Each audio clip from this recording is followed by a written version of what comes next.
Well, good afternoon, everyone. We'll give everybody a moment to kind of catch on. I know everybody's waiting patiently.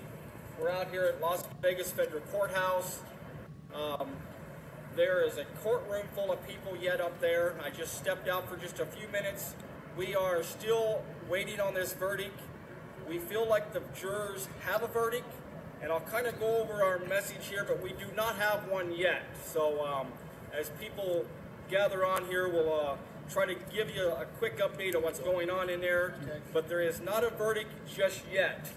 All of us went into the courtroom. Again, like I said, it's packed out in there.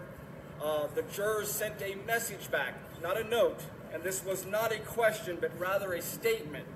We did not get this statement read to us. The jurors made a statement to the judge, and the judge has kept that sealed from the rest of the audience and the public and the people observing.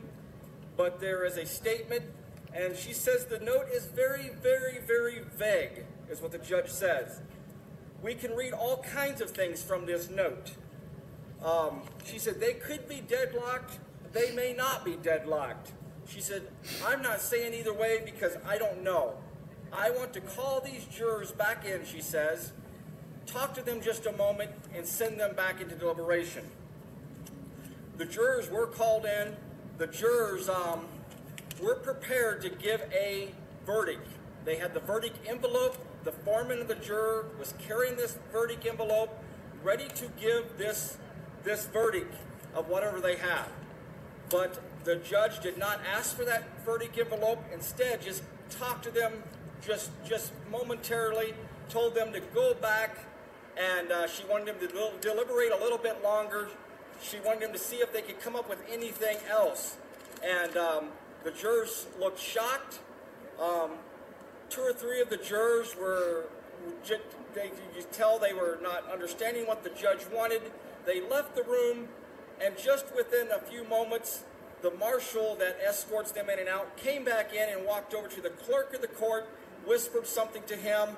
The clerk then whispered to the judge, and the judge kind of laughed out loud, and she says, they want to know if they can have 15 minutes. She said, I think they can have all the time in the world if they want it. That's what she said out loud in the court.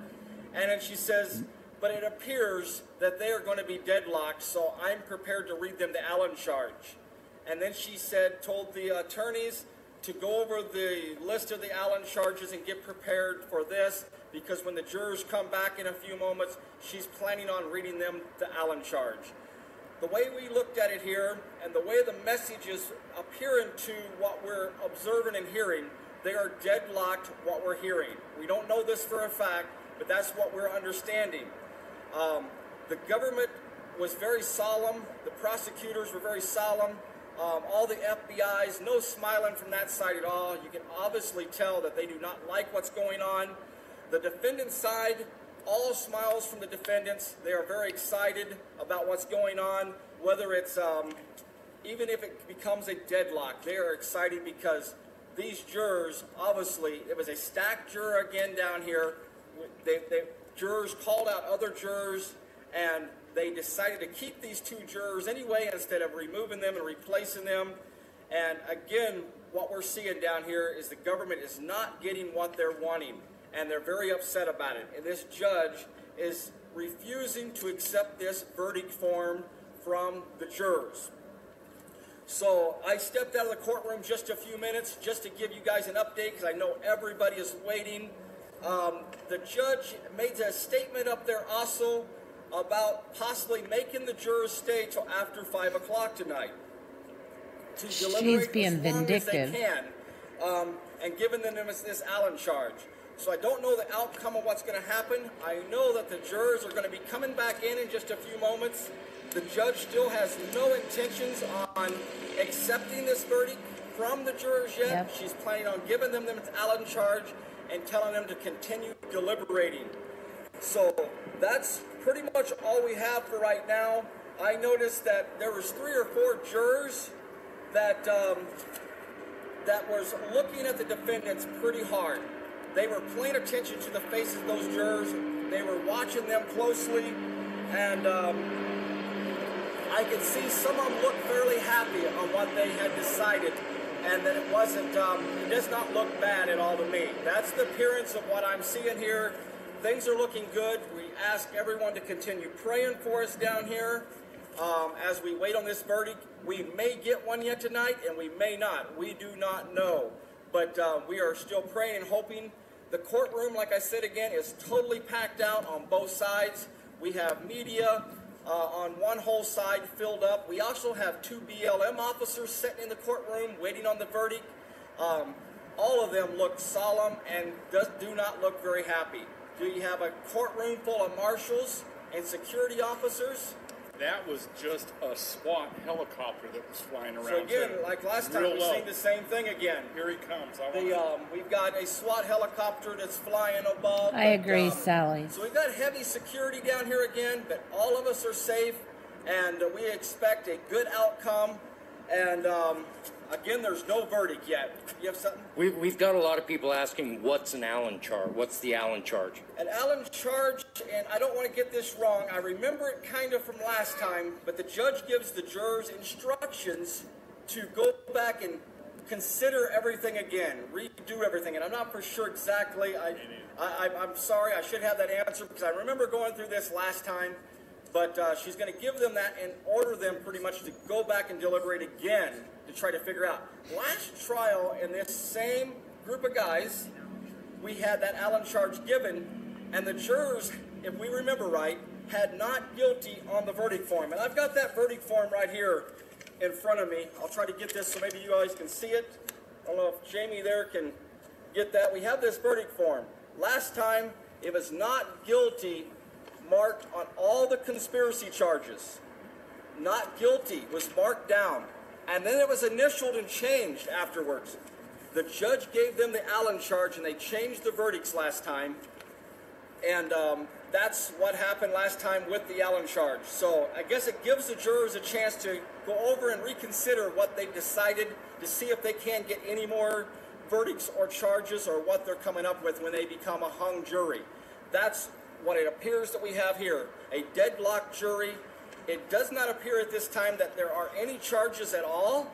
That's what it's appearing to us in the courtroom. And by the faces of the prosecutors, it's pretty obvious that they are not happy on what's going on down here. I appreciate everybody's time here. We will try to have you another update as quick as possible. I'm going to go back up in the courtroom, keep observing. We've got, like I said, the whole courtroom is packed out. We have Andrea Parker up there. She stayed up there. She's waiting anxiously. And I got to say something about her. She was watching me earlier as we was going in the courtroom, and she come up to me and asked me if I was okay because she noticed how nervous I was. So I thought that was very kind of her. She's more worried about me than herself, and I'm worried about her. It's her husband that's facing possible charges in this case that he's not even guilty of. And again, the government tried to prove a case that they could not prove. And when you have jurors that are conflicting of interest the way it's going on right now and fighting in these courtrooms, we can see that clearly again.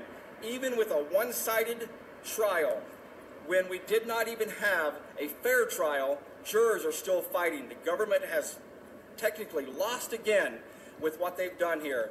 I appreciate everybody again. Keep praying for us. We'll have you an update, I'm sure, very, very soon, one way or the other, whether we're going to continue deliberating through tonight or tomorrow, or we may have a verdict yet. Again, thank you, and God bless. Keep praying for us.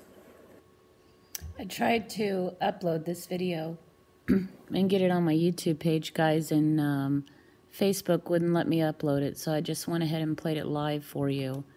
I'm keeping an eye out on John Lamb's Facebook page here. It still shows that he's live when he's not, and that's why I'm unable to upload it from KeepVid, from the KeepVid website.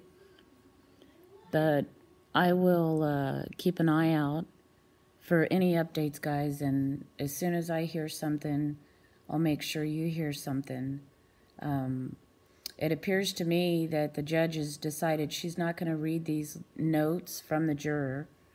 I think that's out of pure vindictiveness, that she's not disclosing any communication between her and the jury. No problem, Dave.